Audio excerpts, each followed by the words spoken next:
view. That's a little bit better. Cool. So today we still have a few more minutes. I don't know how many people are actually going to show up. I think it's just you and me right now, Gabby. I think James even bowed out. But we're going to take a look at James's lovely typing app that he's been working on the past 2 weeks on his stream. And I know that Gabby, you know this because you were in stream yesterday, but I was helping him with the design aspects yesterday, and I kind of decided I wanted to kind of go a little farther with it today and play around with some additional layout pieces and some other stuff. So that's what we're going to be doing. It's also kind of a warm-up for me. I'm going to be streaming more next week.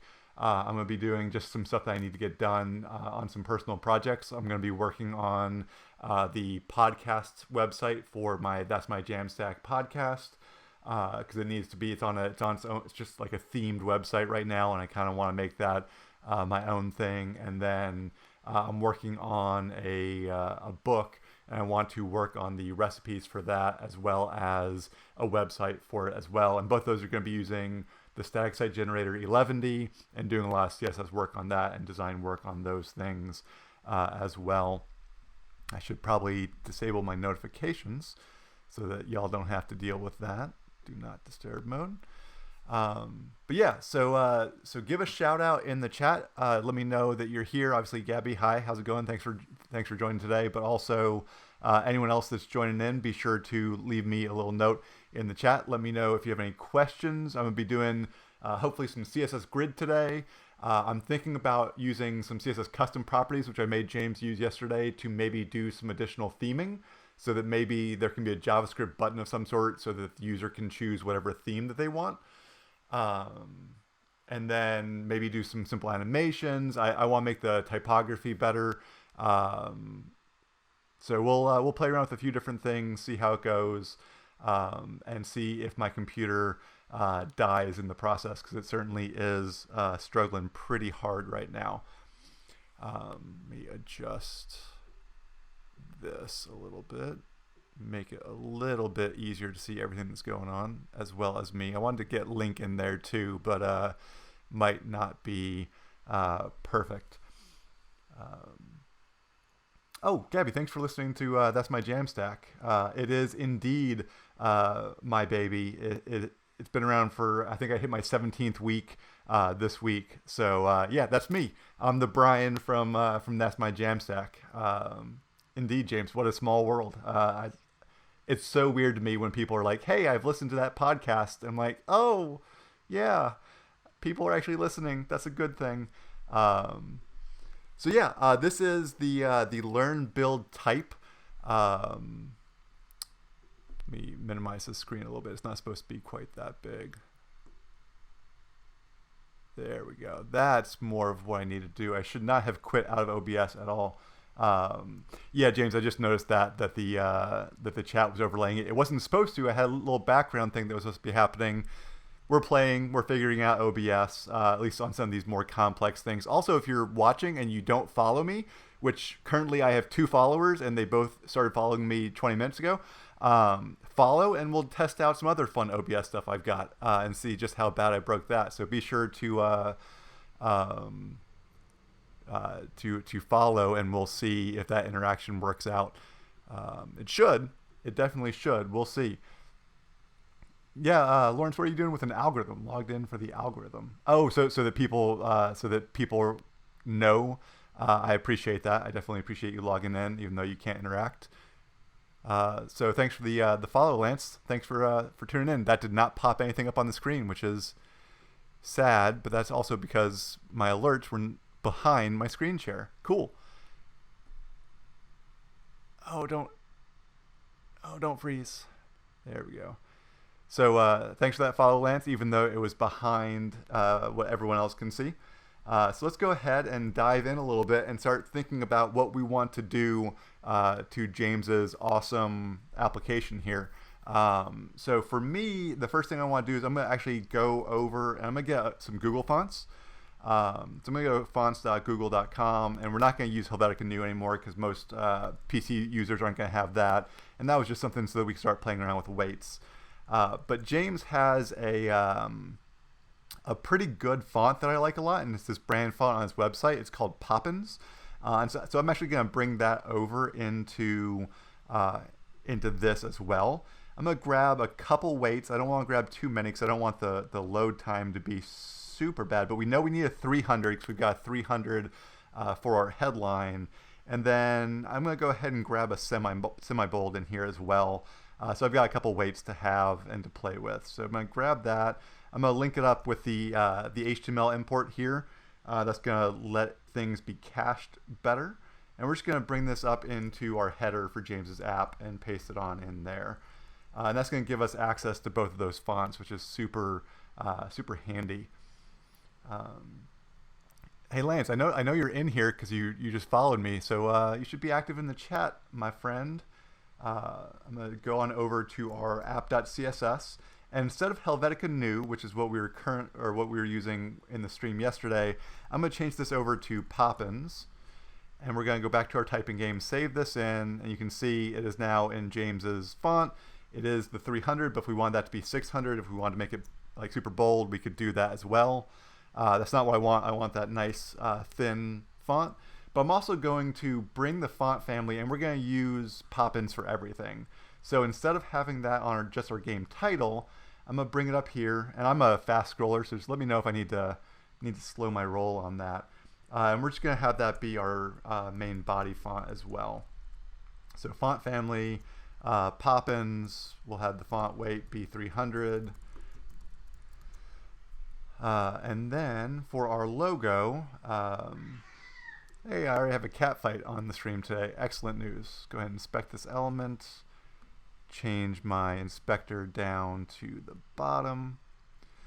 And take a look at the computed value for our fonts. And you can see here it's still showing font family sans serif, and that's because we've got that defined on this element up here, this Universal Selector.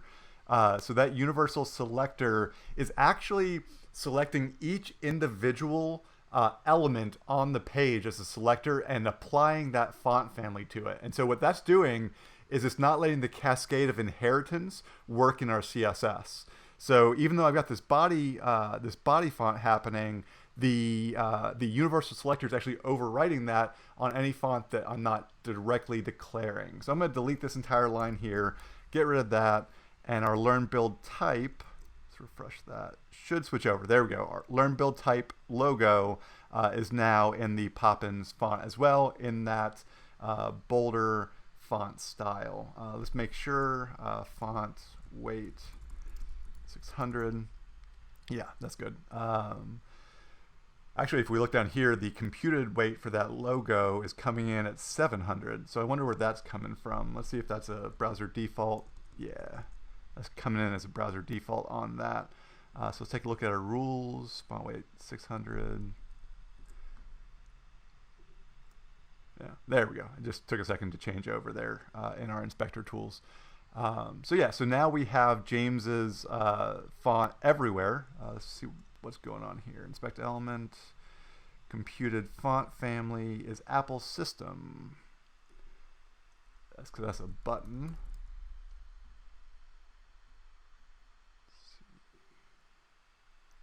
Let's just try this real fast. Font family.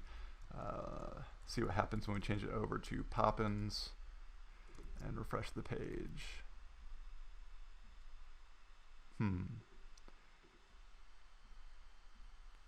Where is the Apple system? It's still the font family. Very interesting that is happening like that. Oh, that's right. It's not the button class. It is the button element. So let's go ahead and something just happened. Hey, Joe is hosting us. Joe, are you in chat right now, or are you just lurking around? And am I frozen in the stream? Because that's awesome.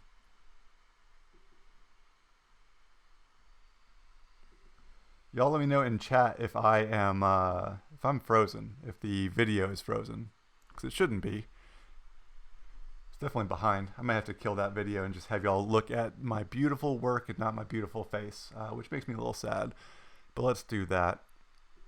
just so we're not having to worry about it. There we go.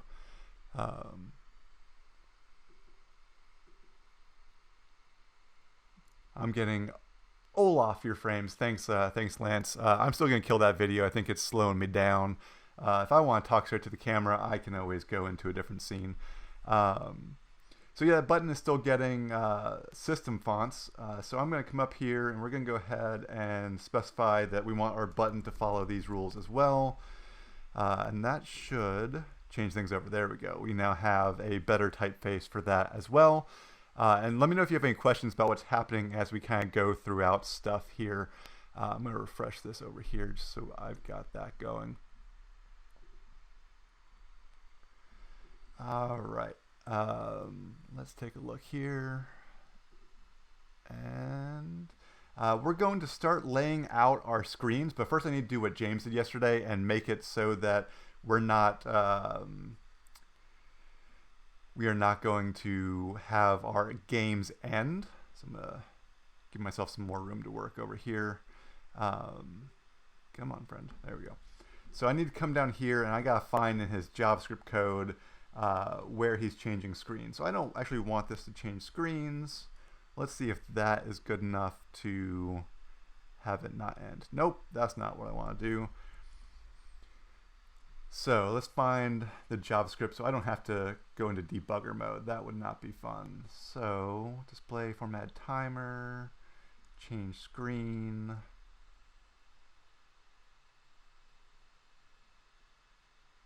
Is playing. Let's just say is playing to true.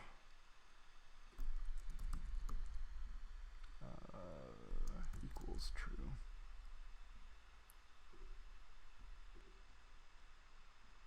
We still have 30 seconds. That's fine. We can work with that.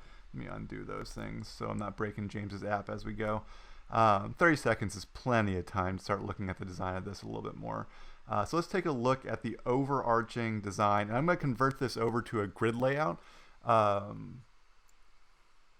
Lance, juggling? Well, sure. I appreciate you you being here anyway, even if you're juggling multiple other things at the same time.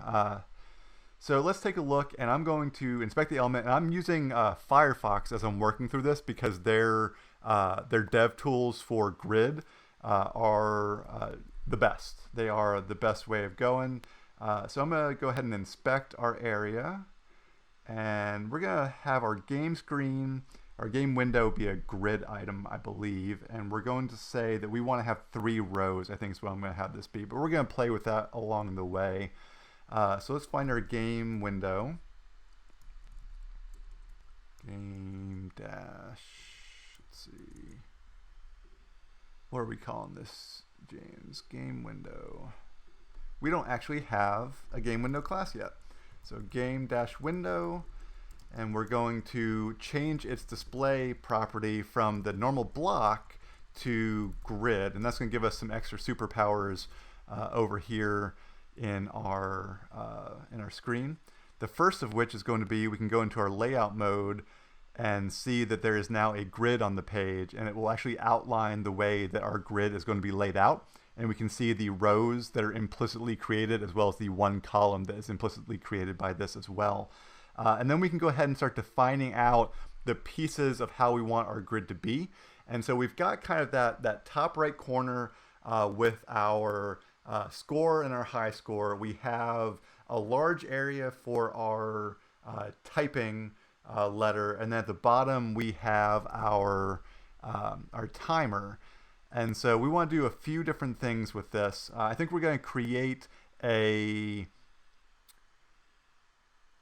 3-column layout and a 3-row layout. So I'm going to use those properties in grid. So grid template rows, and we're going to have this be, I'm going to start with our top row being about 50 pixels, and we'll change these as we go. Our middle section is going to be take up the additional white space, so 1 FR, and then we'll have that bottom row be 50 pixels as well. Save that in, we'll take a look at what that gives us. Start playing the game again. Not a whole lot has changed, but we can come in here and look, and we can see that this middle area is now dependent on either its size or the height of our game window. So if I actually want to change that middle area, I can come in and I can change our entire game window's height. So we can say game height, and we'll set that to like a viewport height unit just so we can start playing with it. 75 VH. Save that in. And now you can see that we have a bigger area for our grid here. And I can actually tell my my contents, my various content pieces, how to align themselves inside of this as well. So we'll set up align items, I think what I want here.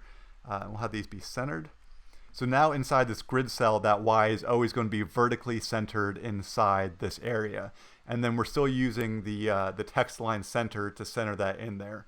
And if you're just joining in chat, or if you've been in chat for a little bit, hi, welcome. If you have any questions along the way about what I'm doing with Grid, what I'm doing with the CSS, or why I'm doing any of the things that I'm doing, feel free to ask in chat. So let's go ahead and bring that align items back over here. Align items, center, and that's going to vertically center our V inside of here, so I can start typing and get the various pieces. I don't know why James has quotes around score. We'll have to go in and fix that as well. But the other thing that I want to do is I actually want to have our score and our high score be in two separate grid cells in there. So I can actually go in and modify that, and I can have our grid template columns actually be multiple columns instead of just the one big column. So let's do that. So we will go into our grid window, or our game window, and do grid template columns as well. And template is the explicit columns or rows that we want to have inside of our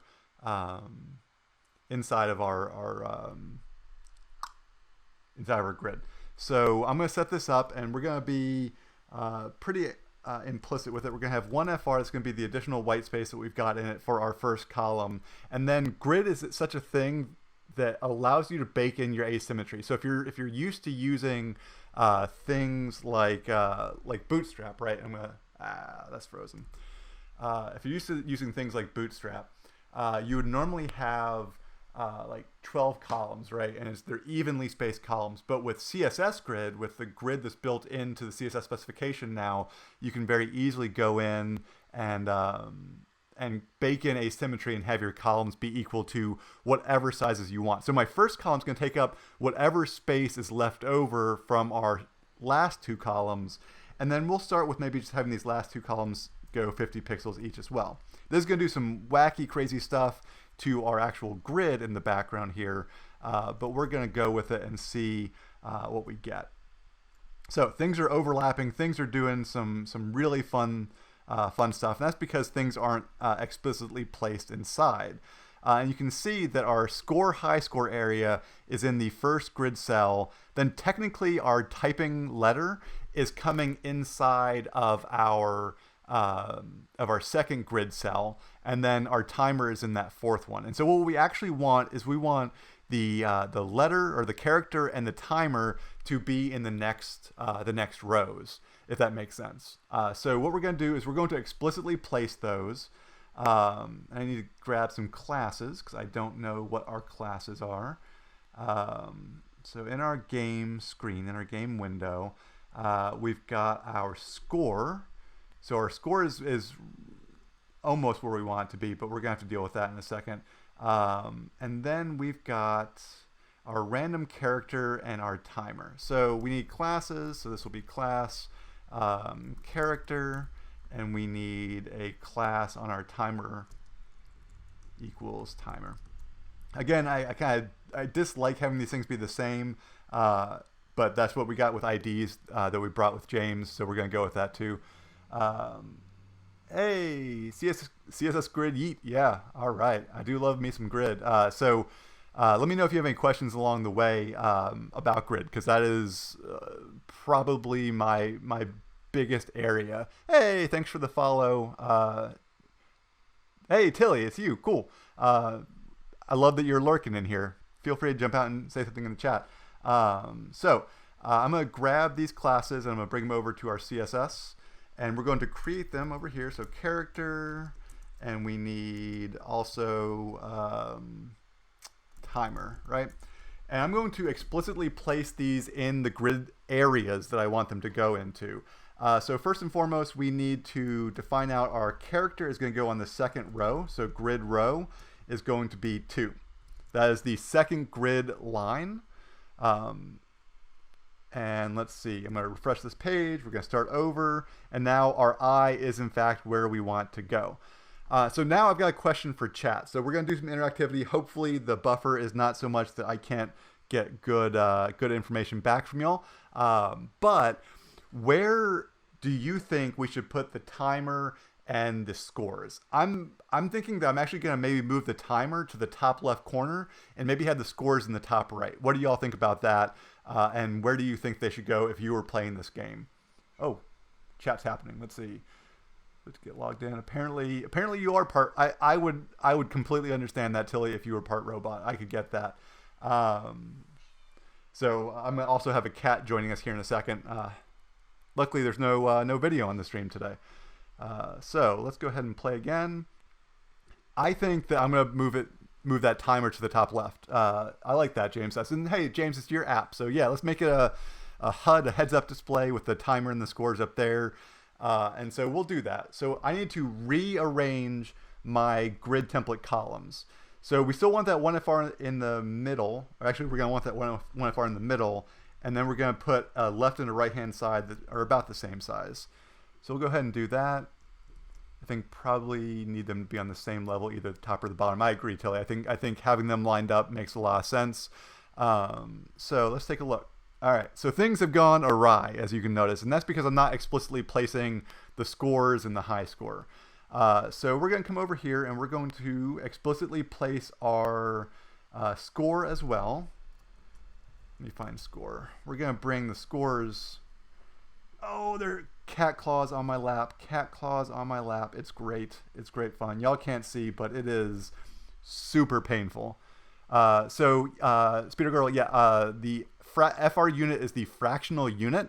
So it stands for not a fraction or a percentage of the entire space of our, I'm doing all sorts of hand motions. So it's great entertainment for y'all, but it's a fraction of the white space left over when you take into account the harder values in the columns. So we have a container, I think it's like 800, 900 pixels wide.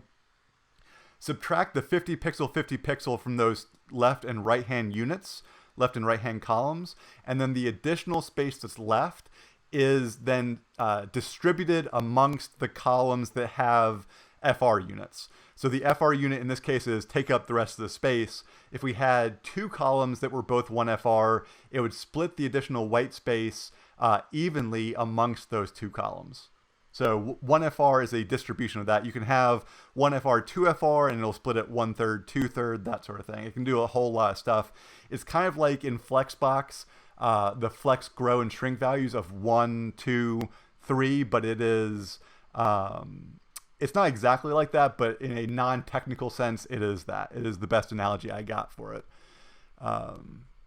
So yeah. It is. I wouldn't say it's a fuzzy measurement, Tilly. I would say that it is an absolute measurement that takes into account everything else that's happening. So hard values, soft values, percentages. It takes into account all of that and then distributes the rest of the space.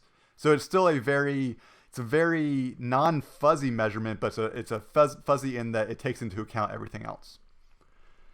So we need to explicitly place our score. So I'm going to say this is going to go into grid column. And if you were using like a bootstrappy kind of thing, you would think that this would go into column 3. But in reality, what we're actually doing is we're putting it into a grid line. So let me refresh the page, and the cool thing about the Firefox Inspector is that it actually gives us the numbers that we need. And so you can see here the lines are actually numbered inside of here. So I need this to go into grid line 3 over here, 3 to 4. So I'm going to say grid column 3/4 would explicitly place it between those two grid lines. But you can see it does in fact overflow it because there is not enough space for that. So what we can do is we can actually set a minimum size on these columns. All right, I'm going to have to punt this cat off my lap because I'm having to type around her. Thank you, Nancy. I'll see you later. And we're going to say min max, which is a CSS function. CSS has functions. And we're going to have a minimum size of auto. And I'm not 100% sure if this will work. I don't know if the auto keyword works for minimum. I think it does. And we'll say that the maximum size should be, actually, that's the opposite. We'll say 50 pixels minimum and then a maximum size of auto. And that will allow our columns to grow. So we'll save that in, refresh the page, start the game again, and let's go ahead and inspect this. And you can see our right-hand column has expanded out to fill with that space. So this allows that to be that big. And you can see our asymmetry is still fully baked into the grid. And we'll do that same value here with our first column as well. So instead of 50 pixels, we'll do min-max, 50 pixels at the small side and auto for the large size. Save that in. And you can see now we are having two things in that second row. And that's because grid is going to try to follow the source order for our HTML, right? So the source order says it goes the score, it goes the letter, and then it goes the timer, because that's the way that James built it. Now I can fix this by going into the HTML and moving the source order around to make the timer go up top. I don't know where, from an accessibility standpoint, this would make the most sense. So I'm going to leave it where it is, and I'm going to show off the fact that I can now move this up into that left corner without affecting the source order. And maybe y'all can debate in the chat where it makes the most sense in terms of the source order. Should it be the first thing in the source? Should it be the last thing? I'm not sure. I don't know what's best for like a screen reader. Y'all tell me, let me know in the chat. But for now, I'm going to explicitly place it in the top left by coming into our timer selector and saying grid row. We want this to be on that first row, starting at that first line, and then grid column 1 as well. So that's going to explicitly place it in that top left grid cell. So we'll start the game over, and there it is in that top left. It is fitting in that space nicely. Now the next thing we need to worry about is the fact that our number 6, our random character, is in the second row, but it is only trying to go into that first cell because grid wants everything to go into one grid cell unless otherwise stated. So I need to explicitly tell it, I want it to actually expand out because I want to center it in that entire second row. So I can do this in one of two ways. I can explicitly go in and I can say, I want this to go, let me find the character, grid row 2, grid column. I could tell it to start at grid line 1 and go to grid line 4, right? That is the last grid line, the fourth grid line. And that would work, right? We get that where we want it. You can see it automatically is going to center itself up with that text line center. So here it is, spanning all that lovely space. However, I like to use some syntactic sugar that Grid gives us, that the browser gives us. So I'm actually going to go ahead and move into, y'all, and if you're not interested in the grid aspect of all this, like I can do this quicker and we can move on to other stuff too, since I know that we're like 30 minutes in. Y'all tell me what you're interested in. I know a lot of people don't know a lot about grid, so that's why I kind of harp on a lot of this stuff. But I'm going to talk about the syntactic sugar while y'all tell me what you think should be what we're working on today. And I'm going to create what are called grid named lines, named grid lines. And I'm going to do that with square brackets inside of our grid template columns. All right, James likes grid, Speedo Girl likes grid. We'll keep going with that unless somebody wants us to do other stuff. We'll keep working with this. So grid template columns, and we're going to do named grid lines inside of it. And I'm going to call our first grid line, I'm going to call this full start. So this means kind of like full width, right? The full column starts on this side. And then after our last declaration, I'm going to do square brackets again. I'm going to say full end. So most things in CSS, the names don't necessarily matter. Like when you name a class, right? It doesn't matter as long as you're consistent with how you're using the classes. But this is one of those areas that actually has some special meaning. So when you've got a dash start and a dash end, the grid specification and the browsers are built to understand that and to look at the characters on the left-hand side of that dash, and that becomes a grid area that we can use and just use the word full for our grid area. So what we can do is we can come down, and instead of our character here, our random character being grid column 1/4, I can tell it to go to grid column full. And the browser is going to interpret that and find full start and full end and span our column there. So we'll refresh the page, start the game over again. And you can see nothing's changed, as a good refactor will always do. But if I actually overlay our grid and I tell it to show me my area, there's not area names, but you can see here that it is now spanning between those, and to prove that we have the right stuff here, we can see here grid column full. If I expand that out, you can see that grid column start and grid column end are in there as well. Thanks for the follow there, Speedo Girl. I'm glad that interaction is working too. I love me some Yoshi, so I appreciate knowing that my technology is working as well. Thanks for the follow. So yeah, so that is now fully working. We have it centered in that row. That row has that spanning all three of our columns, and our three columns are there so that we can have the left-hand side and the right-hand side of our heads-up display. Now, I still think that maybe we should have our timer a little bit bigger. What do y'all think about that? Maybe just a tad bit bigger? Yeah, the Rainbow Yoshi is awesome, and the great thing about it is that it took me no effort to set up. And James, I'm gonna walk you through that. It's super easy to do, and I just discovered that I had this really bad understanding of the way that OBS worked, and they've got this thing called Streamlabs OBS, which gives you all sorts of cool interactions. It's how the chat's done on this. It's how those overlays are working. And I'd always assumed, because they've got this big button, I have to show this off actually, because like it's not the greatest UX in the world. Streamlabs. Of course, I usually use Chrome for like my regular browsing stuff, but so you're like come in here and they've got all these cool widgets, right? One's the alert box, but you come here and like there's this button that's like download Streamlabs OBS for PC, for Windows, right? So I just assumed I couldn't use these awesome widgets they've got on my Mac version. But as it turns out, you can, and I did, and that's where we are today. Excuse me while I kick a cat off my desk again. All right.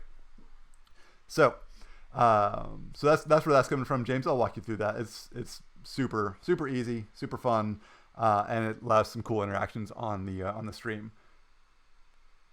Oh, I'm not really explaining. Oh, James can't actually hear me as I talk, so we'll just say, oh yeah, James totally explained that. 100% explained it. Tilly, don't feel sorry for my cat. Oh, sorry, Speedo Girl. All of y'all, don't feel sorry for the cat. She knows when I'm streaming. She hears my voice. There's no doors on my office. She deserves to get kicked off because she jumps up and unplugs my mic.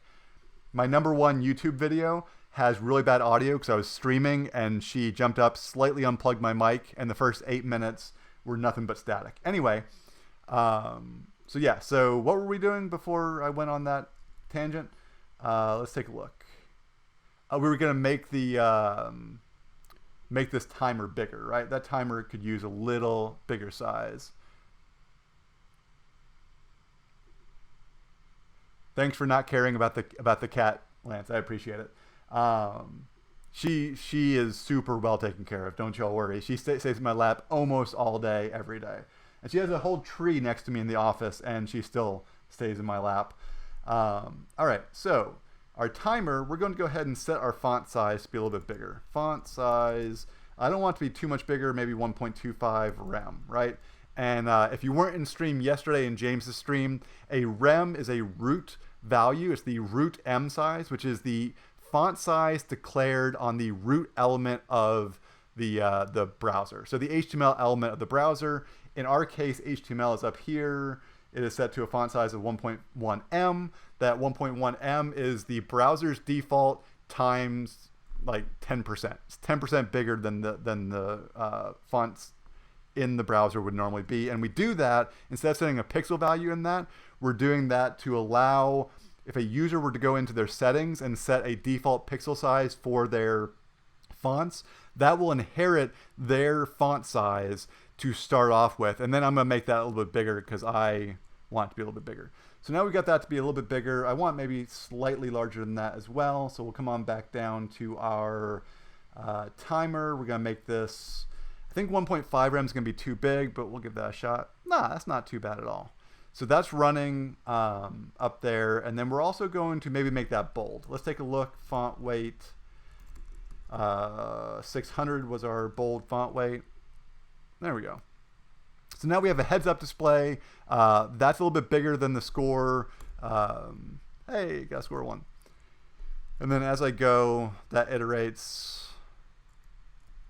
You know what's interesting? As I look and type, I'm actually typing the score because I'm so like keyed in to typing whatever character I see that as I move away from typing that character, I look up at the score and I'm like, oh, I need to type a 2 because that's super good. Cool. So that's all working. Do y'all like the kind of open nature that we've got going on here? This bottom one might be a little bit large, or should we box it in?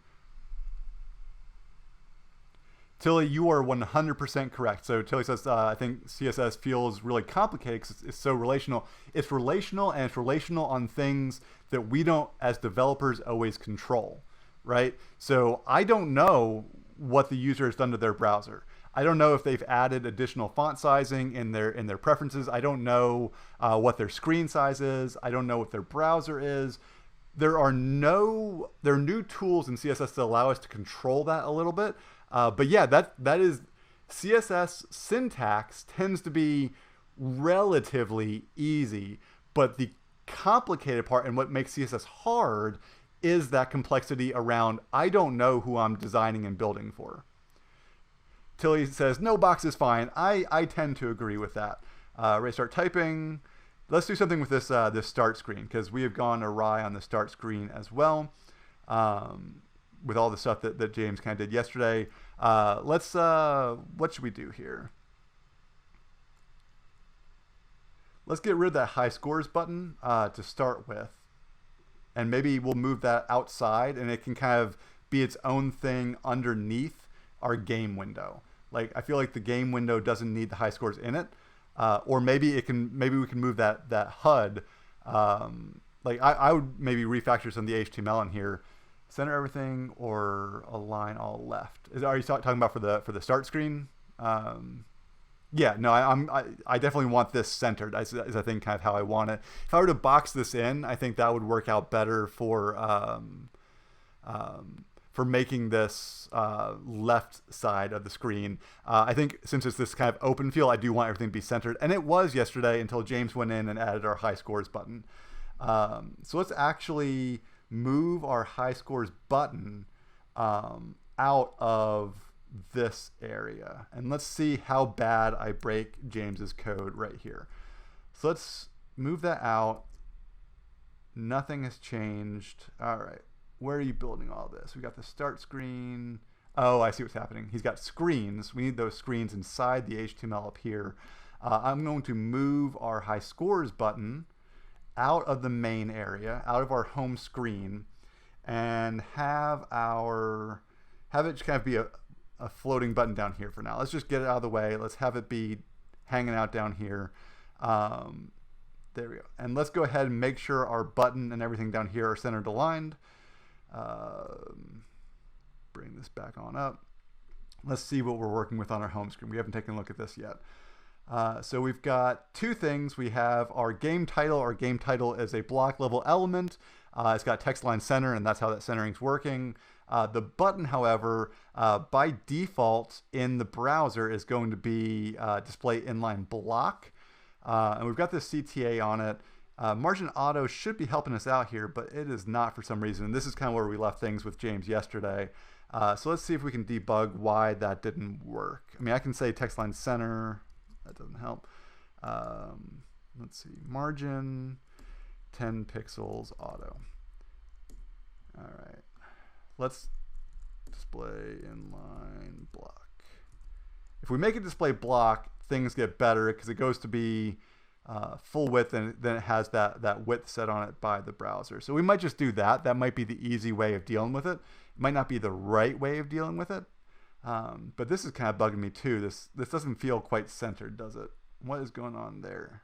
So this might just be a visual inconsistency and not having it be actually not centered. Yeah, those are technically centered. This is one of the crazy things with design, right? Is that technically this is centered, but because of the way that the font and that question mark are handling that second line of the text, it doesn't quite feel centered. I'm going to be okay. I'm going to choose to be okay with that for now. But we're also going to look and we're going to say that this has a lot of margins happening that I'm not a big fan of. Like, I wish the button were closer to the ready to start, right? Like this is pretty big. So let's go ahead and bring what we just did for our button. So let's find our CTA call to action. We'll do margin auto is fine. And then we're also going to have this be display block. Save that in. This is what we want it to look like. And then we need to affect our margins. And so what's happening here and why we have this big margin on our H2 is by default, the browser comes with a bunch of styles baked into it, right? Stuff like font sizes on H2, on header tags, stuff like margins on these things, they come baked in. So I want to actually remove all of our margins of our H tags. We could do this up in our reset up here, but it's going to affect more than just our H's. Let's see what happens here. You know, that's probably fine. So all of our items are having their margins reset by this Universal Selector up here. If you don't know what Universal Selector is, let me know in the chat and I'll explain it in a little bit more detail. But for that's just selecting everything on the page. So what we're going to do is we're going to, instead of actually putting margins on our H, we're going to create a stack context. There's actually a great ebook called everylayout.dev. And it's got this idea of component-based layout and component-based CSS. And so what it does is there are all these different contexts that it talks about your screens can be in. And so the stack is one of the ones, it's actually a free one. You can go read it right now without having to pay anything. And it's this idea, and it's got what we call the owl selector built into it. And we're going to use that to style up and add margins to the top of every not first item inside of a stacking context. So I'm going to create a new utility class. So I'm going to go up to where I had James create this container. Container would be a utility class that's doing a containerization of something. I'm going to create a stack class. And actually, we don't need to do anything on the stack itself. What we want is any direct child that is a sibling of another direct child. So in this case, it goes from right to left. It says, all right, find me an element that is an adjacent sibling to another element that happens to be a direct descendant of something that has a class of stack. And what we're going to do is we're going to add a margin top to that. And I'm going to make it maybe 2 rem just to play around with. And I haven't actually added that to our HTML yet. You can see here, no stacking context here. But each of our screens may actually want to have that as a utility class. So we're going to go into our HTML. And we're just going to start with that home screen. So we have game screen, home screen, class of screen, and we're also going to have this have a class of stack. So theoretically, that should have done something, but it did not. So why didn't it? Aha, so this is what I kind of consider an anti-pattern in CSS. I love shorthands. Shorthands are super easy. They don't require a lot of typing. But the downside to them is they're harder to override. So you can see here, because of the way these universal selectors work, it's not being the specificity of our CTA class up here. And so what we need to actually have happen is we need our CTA class not to have margin top and bottom built into it with that auto. And really, I just want it to be automatically left and right margins, right? So I'm going to go into our CSS. We're going to come down here. We're going to fix my mistake. We're going to go CTA. Instead of margin, we're going to do margin left and margin right. And this may seem like a lot of typing and a lot of places that could be a problem, but it's explicitly calling the pieces that I want to override. So we've got that, save it in, and now you can see that our button has 2 rem of margin at the top because of this selector down here. And if we were to add a third child to this, so let's say that we want to have that button coming back in. Maybe we do actually want this in here as well. So let's bring this to our start screen again. It's inside of a stack, therefore it now has a margin on the top of it as well.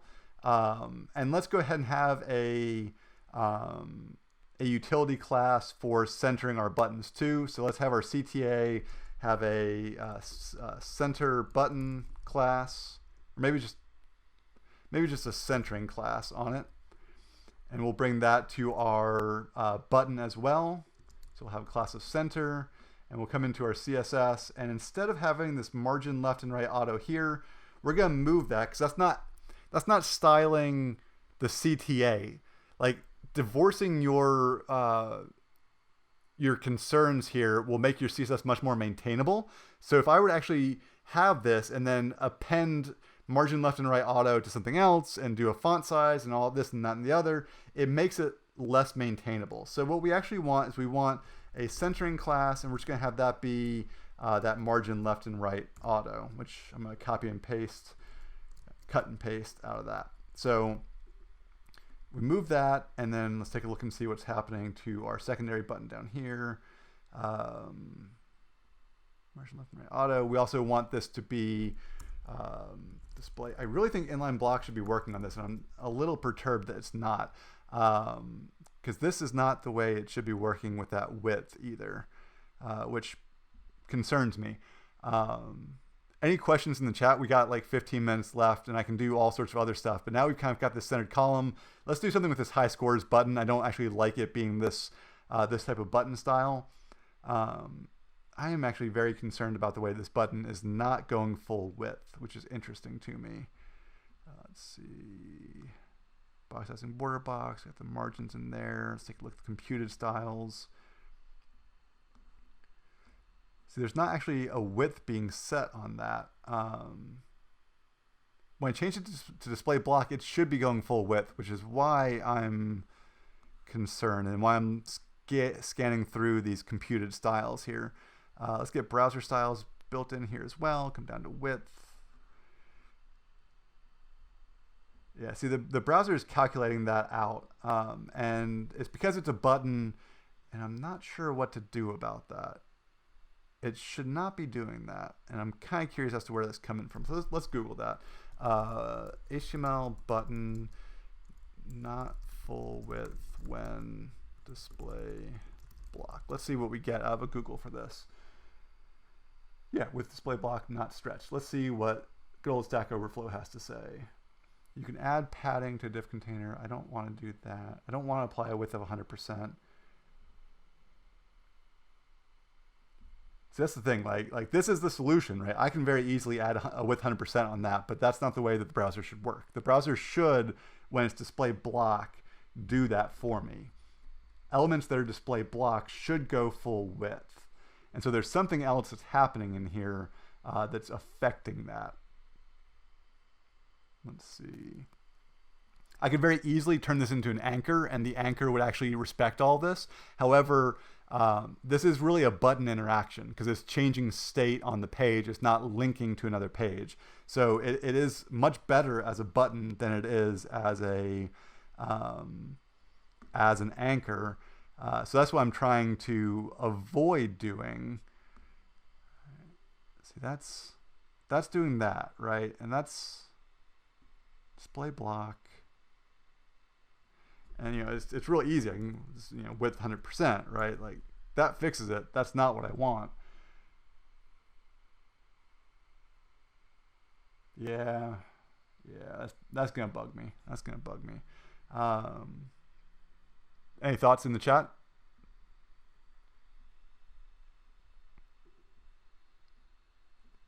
There's something not right about this. What's our display context for our screen?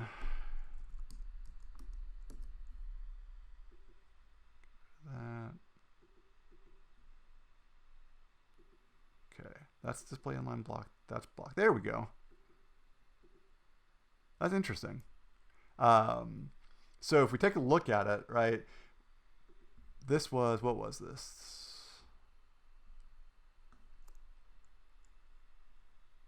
This home screen div, let's refresh the page. Let's get rid of, is anyone else noticing that that is now working and I did nothing to the actual code to make that work? I didn't actually copy and paste it into my CSS file. It's just magically working now. Oh, that's right. We're trying to figure out why this is not going full width. That's right. Let's go into layout, home screen. This isn't flex. This isn't grid. Yeah, I don't know. I'm a little stumped on that, and that's going to be one of those things that's going to haunt me for days to come. But we're good. Q H 1 L W I. Yeah, definitely magic, Tilly. Definitely magic. I like that it's truly random for the letters. I got 2 set of duplicates and I thought that it hadn't changed. So let's see. Z, P, K, N, 5, U, R. So one thing I might have us come in and do, and I'm not exactly sure how this is coming in and out, is maybe change that to be a tiny fade on those. So how are we in our JavaScript handling this? So let's take a look. We've got document that's on key up. That's how we're starting the game. Checking when it's current, getting the score, iterating the score if we've got the right character. So we're just changing the inner text on that. So this would be where a framework would come in like super handy. Yeah, fading this in and out, it would be kind of rough in the way it currently is. We could do it, but we'll have to do a lot of work to make that happen. Fade or flash, yeah, changing the app logic to not allow. Yeah, but dupes are okay. Like it keeps you on your toes if you've got a flash, right? If it's allowed to fade out before the next one comes in, and maybe that's the easy way. Maybe after you get that and it's going to the next character, which I gotta find where that is. We can set the opacity on the element to 0 and then have the opacity set back to 1 every time, and then I can animate that inside of CSS at that point. So I gotta find where that's happening. That's happening here. So what do we have? What do I have access to? This is display format timer. That's not what I actually want. Game state. James, of course, can't hear me, so he doesn't know that I need it. Let's see, set interval, if the seconds, clear interval, end score, change screen, display format timer. Let's see, get random character, play again button, scores on value, save score. Let's see, save score. Don't want to do that. Is screen showing? Change screen. It's got to be this key up here. It's got to be happening here. We change the score. Oh, and then we get a new random character. So we want random character. Here's the dictionary for that. Random int. Okay, current character. So here, what we need to do is we need to do a fade. So we're going to, do we have an element? Yes, we have random character text. So get random character, we're going to random character text is going to have its style,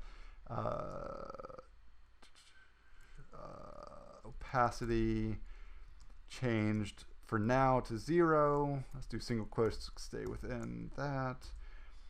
And then we're going to get inner character text, we're going to change the text, and then we're going to have that random character text again. Style, opacity goes back up to 1. Delete that extraneous piece there. This won't do anything, hopefully, inside of the game right now. Let's start the game. Okay, nothing's changed here. That's good. So now what we need to do is in our CSS, we'll grab our random character class. Where is that? CTA center game title game window character. And we'll set a transition on our opacity to take, we want it to be super quick, right? Maybe 0.1 second, and we'll do a simple easing on that. And let's see if that gets us what we need to have happen. I'm gonna go in, start the game. Nothing's changing, so things may be jumping around too fast. Okay, so the opacity is staying at 1. The opacity isn't changing. So this is all happening pretty darn quick. All right, we're gonna do it.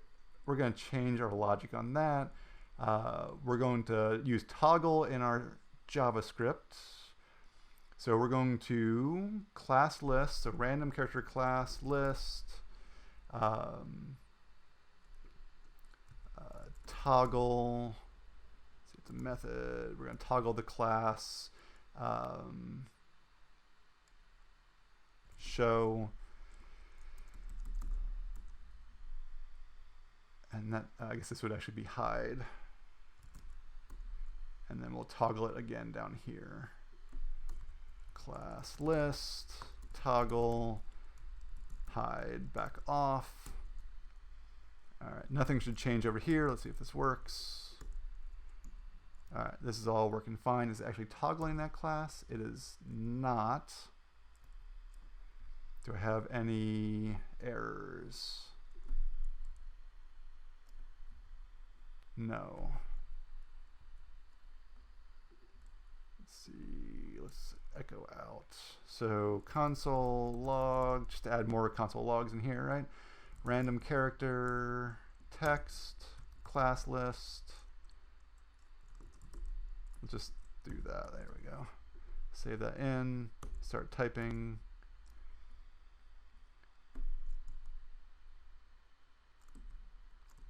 I think this is just happening too fast. I think that JavaScript interaction is just too quick. We'll make James deal with that. James, you now have a class in here that you can toggle on and off, add a delay into your, I guess let's also echo it out after and take a look at that too. All right, start the game.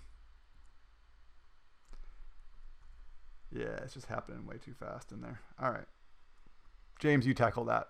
That's on you. That's on you, bud.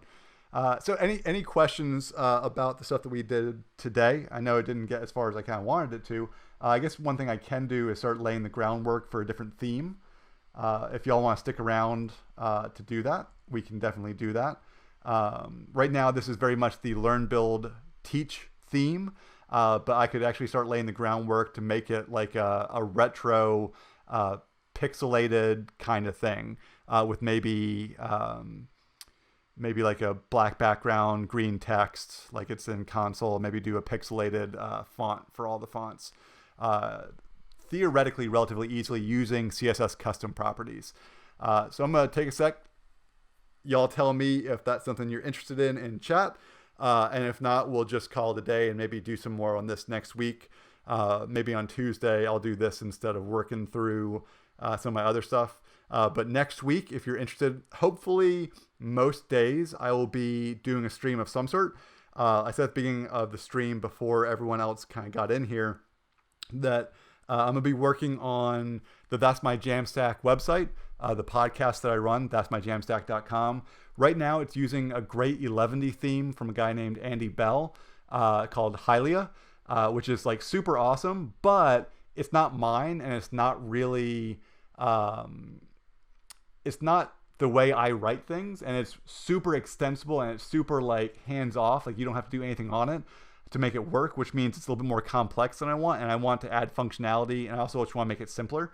So I'm going to be working on that. I'm going to be building my own theme in 11D, a static site generator. It's going to have a lot of CSS work, but also some static site generator work as well, some Jamstack stuff in there. And then I also need to start working on the Joy of Jamstack Cooking website that I want to have, which is going to be a site/book maybe, that's going to have a lot of recipes for doing things in the Jamstack. But I need to have a site for it. I'm going to start working towards having it be a free site with paid extras, paid recipes, that sort of thing, and then maybe an ebook. But as I work through the recipes, you can watch and you can kind of take them for your own as you're doing that. So I'll be doing that hopefully a little bit next week as well. So anyone other than Tilly want to talk about the theming, or are we good for the week? Like, I'm starting to get hungry. I would totally understand if y'all want to go back to work or whatever you're doing. Let me know. I'll just say that we're going to set up maybe, so we're going to move our fonts. Let's just move our font declaration into some CSS variables, because that's kind of what we're going to use to make that happen. So you can see here we've got our root set up, and we can set up maybe our main font stack is going to be this font family up here. So I'm going to grab that, bring it in down here. And now our body and our button, instead of having this, we're going to call that var -- main font stack. And if you were here for James's stream yesterday, we did some CSS custom properties. Theoretically, I should save this in. Nothing should change. Nothing has changed. Solid refactor there. But now in theory, I could set up a different class to change that font to a different font if I wanted to. So like have it be, I don't know, maybe you like the Georgia theme. So we'll have Georgia, or theme - Georgia maybe. -- Georgia. This is not what I would actually do. Like, we'll rename it when we find, the theme type we want, and maybe, everyone's bailing. We went from 10 viewers to 6. Anyway, for those die-hard CSS folks, let's do it. Theme Georgia, we'll just change that variable. So we'll change the variable of main font stack to, instead of Poppins, it'll be the system safe font of Georgia, and then serif as a fallback there. All right, so then theoretically James could come in and implement in JavaScript a button that would then append to our body or to our container or to something a class of theme Georgia. And if I've done it correctly, which it appears I have not, it should change everything. Font family, yeah, it's still showing that. I don't think this is a Cascade issue, but it might be.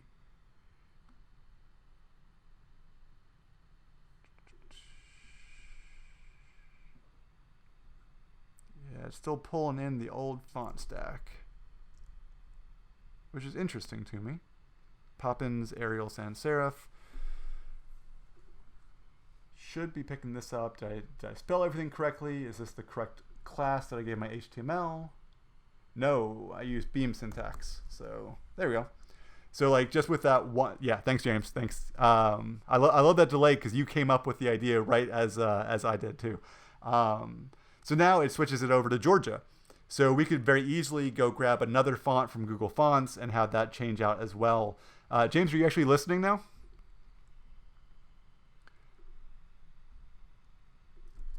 Let's just do a search for like pixel and see if there's a pixel font.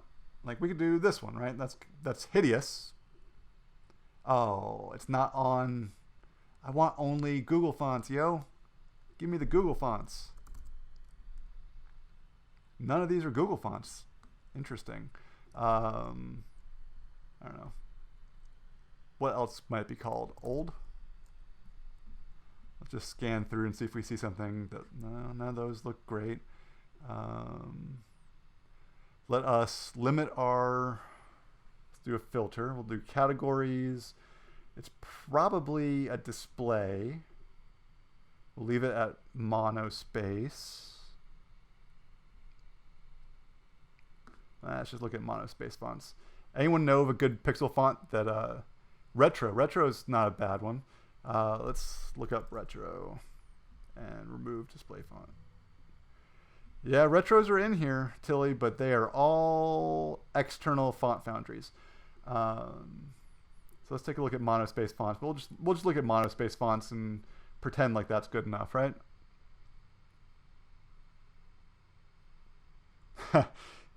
True. No one, Lawrence, no one ever said, give me Google. Except for when you want something for free and you're willing to sell out your users. Then, sure. Yeah, none of these feel retro to me. None of these feel good. Fira Code is a Google font. Fira. Yeah, that's a nice, Tilly. That's a nice looking font. I don't deny the niceness of that font, but it doesn't give me the aesthetic of like an old school video game, right? Let's look at the game. Game over. Is there a way that I want only Google fonts?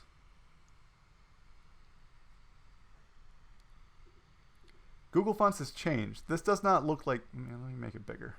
Maybe I'm just used to looking at it like this. I don't want to sort by trending now. Don't want newest.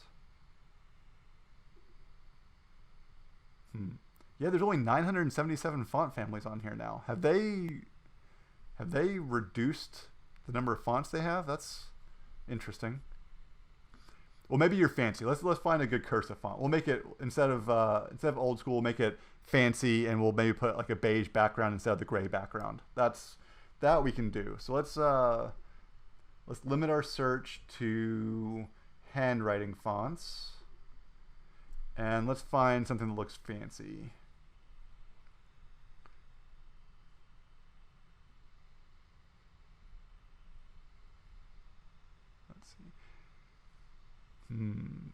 Fancy. We want fancy. Yeah, Alex Brush looks pretty fancy.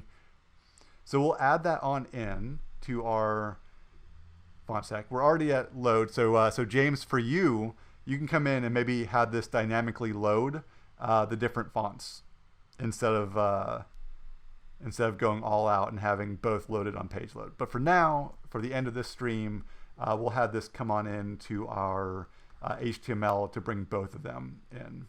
That's our CSS. There we go. So now in our CSS, we want to, we'll have a theme of fancy, and we will use, what was Google telling us the name of that was again? Alex Brush. Excellent.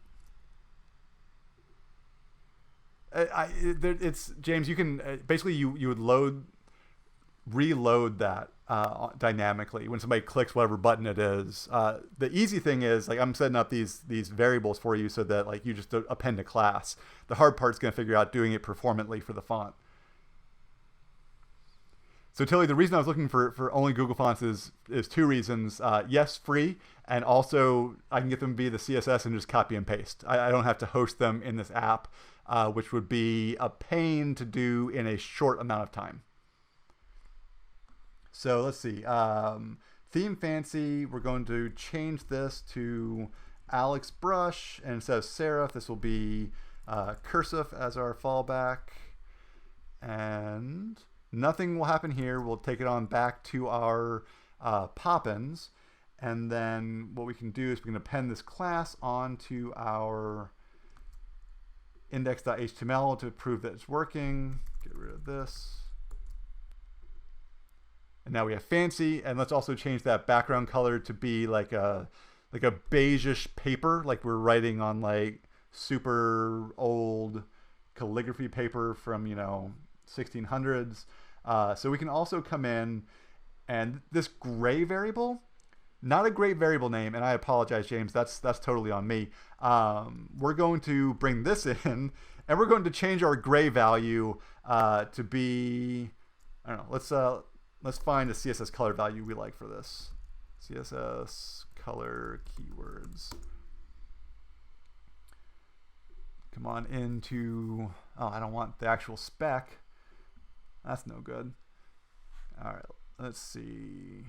Antique white might be a good one. Beige isn't bad. Bisque. if we're looking to put this in some lobster bisque. Blanched almond, that's not bad. Ivory is kind of a nice off-white. Light goldenrod yellow. Let's name it what it is, and let's say this is antique white. Let's see how bad that becomes. So our gray is going to become antique white.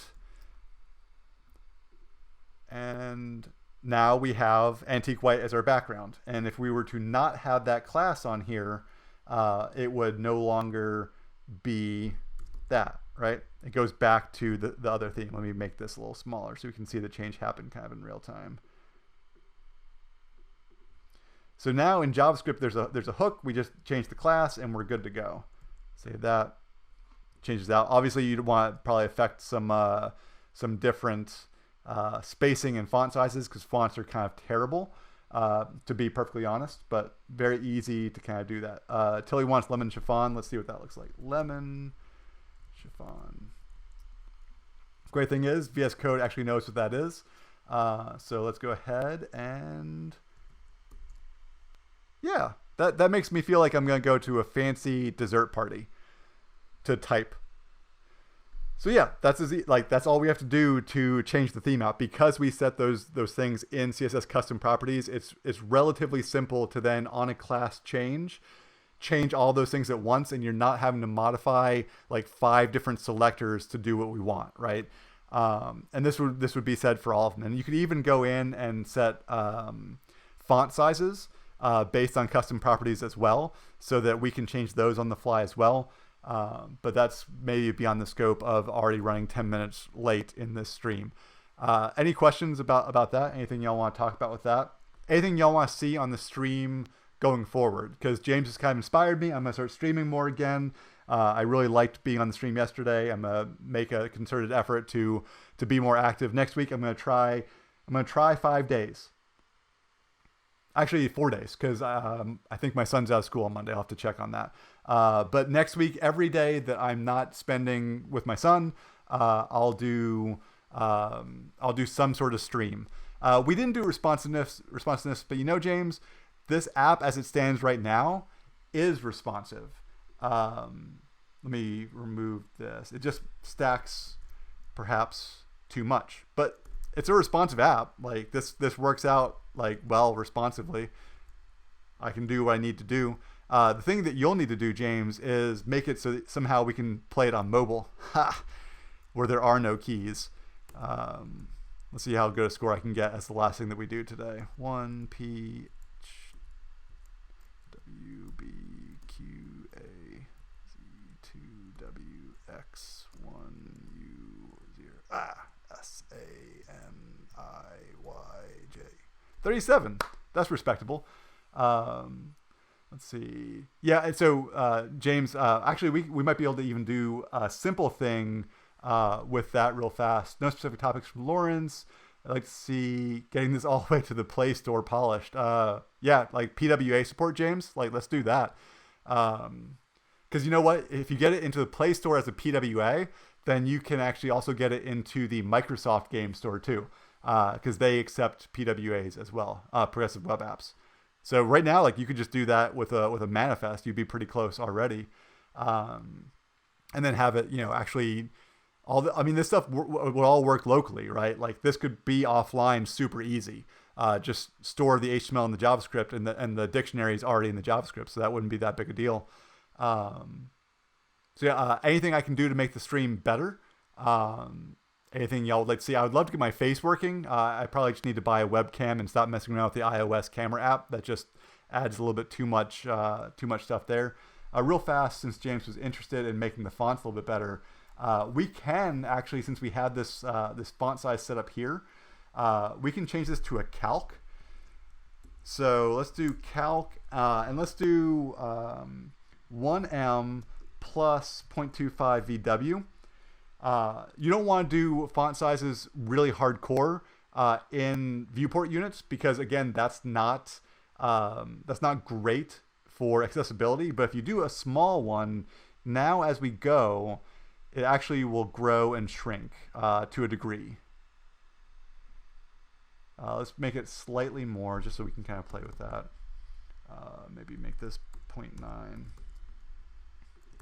So as we get bigger, the font size gets bigger. As we get smaller, the font size does get smaller. And then at some breakpoint, we can reset this, right? And let's go ahead and have this be a variable as well. So we'll set our base font. I'm gonna move this root up to the top because that's where it needs to be. Doesn't actually matter, but it matters for my brain. So we can set base font size. Need double dashes. Oops, double dashes at the beginning of that. And we'll say it's 0.9m, and we'll say there's a multiplier on that as well. Base font size addition of 0.5 VW. And so then what we can do is we can use that in this calc, right? So we can say this is var base font size plus the addition variable down here as well. Var base font size addition. That should still work. And then what we can do is we can set a breakpoint at media max width. Yeah, max width of 640 pixels, something like that. Let's go ahead and on our HTML reset the, actually on the root,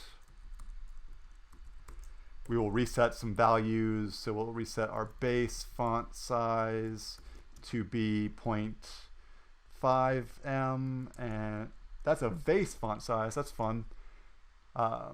Tilly, I'll explain the asterisk in a second because it's the Universal Selector, and we'll do base font size addition to be a smaller VW as well, 0.25 VW. So in theory, yeah, like that pops on smaller. Then obviously you can set different things. If you were sizing our areas instead of based on pixels, you can size it based on rems. You could very easily then, let's make that media query a little bit bigger.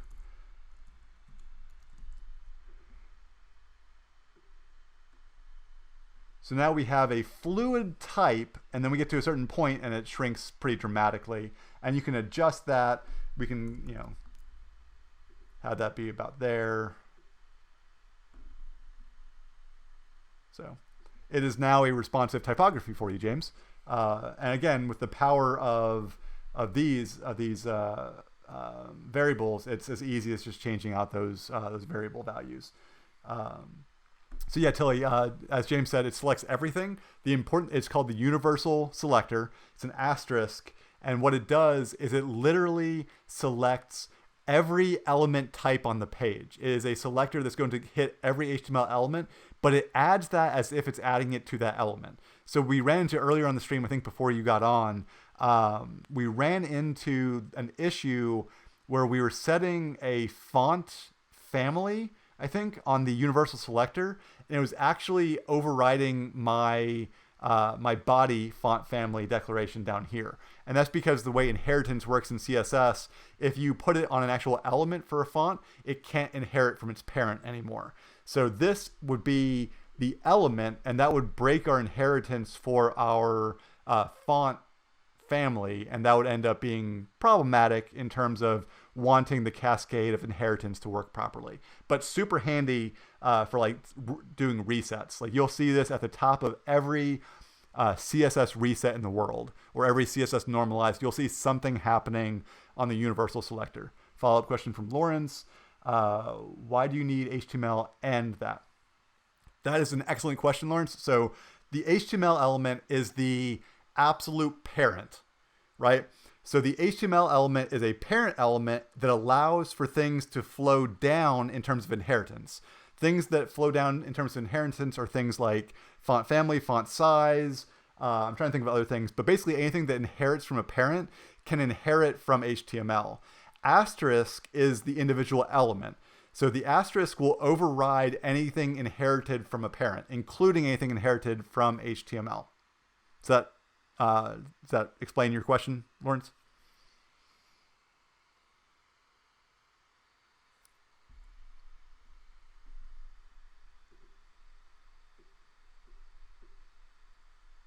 And any other questions? I'm gonna call it good enough for the day, y'all. We have responsive typography. We have font family based on James's brand font family. Yeah, the delay is excellent. I know. Ooh, what exploded your brain, Tilly?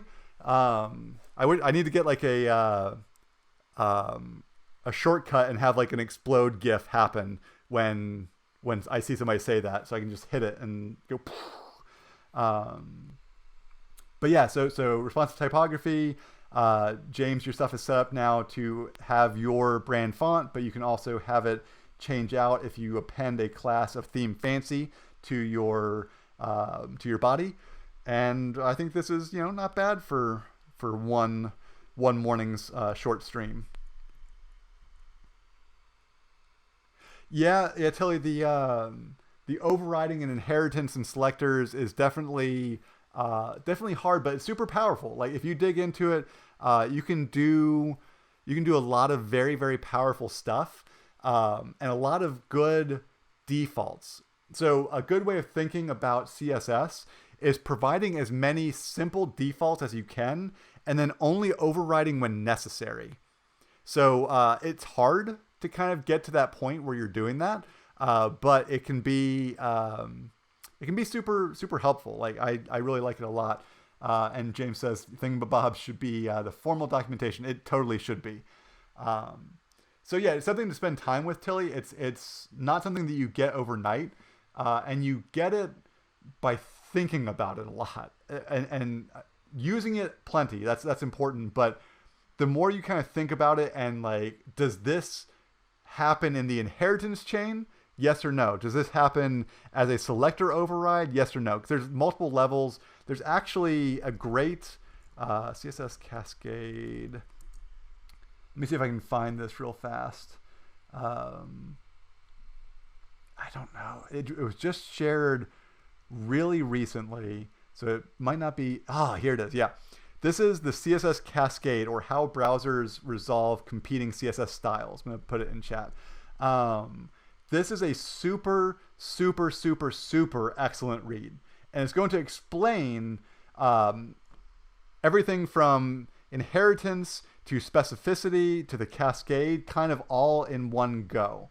And it's got this like lovely, beautiful waterfall on the left-hand side. You can see, watch the kayaker go down that waterfall. It's awesome.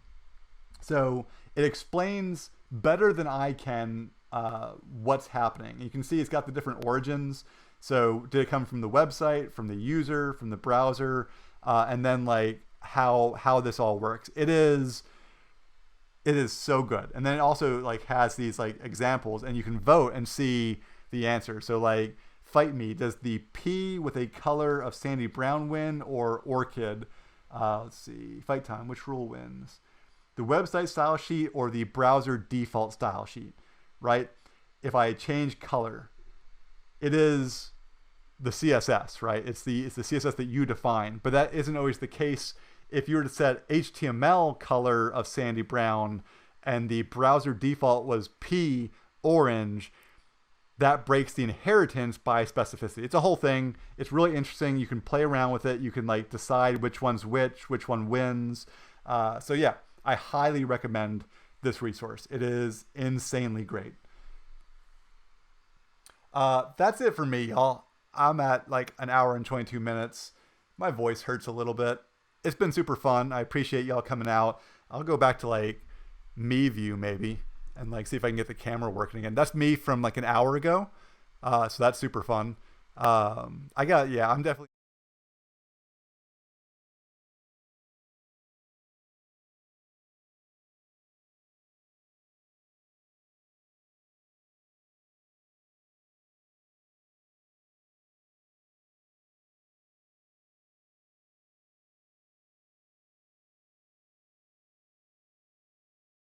Y'all hopefully with a lot of stuff. Yeah, the audio got lost because I was on a bad screen. So yeah, I don't, we'll do more next week. It'll be fun. We'll go into the future. That's right, time travel. So yeah, we'll see you all next week, and be sure to hit up the various sites. Follow me on Twitter at brob. Click that follow button. Anyone who's in chat right now and hasn't clicked follow, I still love seeing that little pop up in my stream. So like hit that follow button. Next week, Lawrence, it's going to be like every day. I'm not exactly sure what time yet. I'm recording a podcast Monday and Tuesday morning, so it might switch up. I'll probably try. There it is. Yeah. Thanks, Lawrence. Yeah, Yoshi for me. I appreciate that. Maybe every day at 11 next week, except for Wednesday because I don't want to compete with James. So yeah, I'll try. Maybe 11 a.m. is a good time. Is that good for everyone else? Like, do y'all like listening to streams on lunch? I don't use Twitch. Yeah, can I? So if you follow me, it'll send notifications to where you've told it to, but I don't know about email. That'd be super cool though. I'm not exactly sure because I'm not great at Twitch. I follow a very few people on Twitch. I'm getting into it. I'm moving all my live streams away from YouTube for various reasons. But I like that, like, Twitch to me feels way less stressful. I really want this camera to work better. Hold on,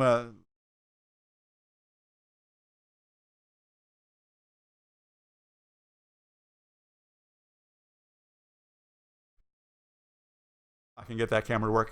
So I feel way less stress going on Twitch. It feels less important. And I'm also getting away from doing like those actual tutorials that I was doing, like the tea time tutorial stuff last year, because that stressed me out and made it so I didn't want to do it anymore. Also made me like blow my whole day on it. So yeah, we can definitely find out a way to let you know, Lance, when we're hitting. Yeah, Lawrence, I'm not sure that I'll be able to do it every day either, but like I want to find a way of building momentum, and I also need to get some work done on a few different projects. So I'm gonna like make myself work on them during the stream time, and have people just like watch and chat and like make me have to work on it and make it so that I don't get distracted doing other stuff, which I'm very, very easily distractible. So yeah. Yeah, Lance, there are ways to have it notify you, especially when you follow. If you followed and if you have notifications via the app on like your phone, it'll ping you. It'll send you a notification. There may be a Chrome notification that you can set up. I don't know. I don't know. We'll work on that. But yeah, let's think about next week. It'll be like every day, maybe except for Wednesday as 11 a.m. We'll see how that works. And Lawrence, thanks for showing up, man. Thanks for sticking around for so long. Go enjoy your leftovers. I gotta figure out my lunch too. All right, y'all. I'm gonna go ahead and stop the stream. I appreciate y'all being here, and we'll see you next week.